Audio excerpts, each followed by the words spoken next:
Монгол улсад сүрээгийн эмчилгээнд хэрэглэж байгаа эмүүдийн чанар аюулгүй байдал хэрвээ? Эмчилгээг үр дүнтэй болгоход юуг анхаарах вэ? Сүрээгийн тусламж үйлчилгээ бол одоо Монгол улсын хэмжээнд ялангуяа сүрээгийн лабораторийн онцлогоо эмчилгээ бол олон улсын жишгт нийцсэн ийм тусламж үйлчилгээ үзүүлдэг.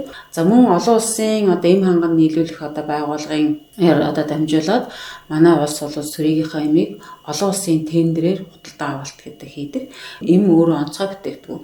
Ялангуяа энэ дотор сүрээгийн эм өөрөө онцгой бүтээгдэхүүн байдаг учраас Дэлхийн эрүүл мэндийн байгууллагын шаардлага хангасан жагсаалтанд орсон ийм эмүүдийг олон улсын эм ханган нийлүүлэх байгууллагын гар дамжуулаад ингээд олон улсын тендерээр хөдөлгөн авч иргэдэд хүргэдэг.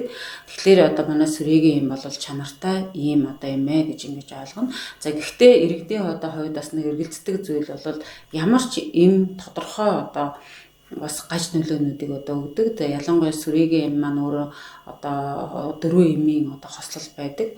Антибиотик гэсэн үг. За ийм эмүүдийг ууж байгаа тохиолдол бол зарим иргэдэд бол гаж нөлөө өгөхтэй дотор муухай арах, толгой өвдөх.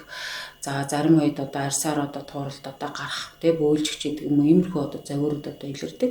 За үүнтэй холбоотойгоор манай иргэд бас эмийн чанарт эргэлзэх иймэрхүү асуудлууд байдаг. Тэгэхээр эмийн чанарт эргэлзэхээсээ илүүтэйгээр өөрийнхөө эмчилэгт эмчтэй хандаад илэрч байгаа гаж нолооныхоо эсрэг эмүүдийг авч хэрэглэх юм бол эмчилгээгээ үр дүнтэй амжилттай дуусгах ийм боломжтой байдаг. За манай иргэд хэрвээ сүрээгээр өвчлсөн тохиолдолд эмчилгээгээ тууштай бүр эцсийн хүртэл тууштай хийх ийм шаардлагатай байна. За тухайлах юм бол өнгөрсөн жилүүдэд ингээд эмчилгээний үр дүнг харж байхад бас тодорхой хүмүүсүүд эмчилгээгээ таслаад явчих. За эмчилгээ тасалж байгаагийн цаа талд ямар аюул занал байдаг вэ гэхлээр хамгийн эхлээд гэр бүлдээ үр хүүхэд хань ижилдээ ээж аавдаа тэр халдварыг бол нэгдүгээр хараадаг.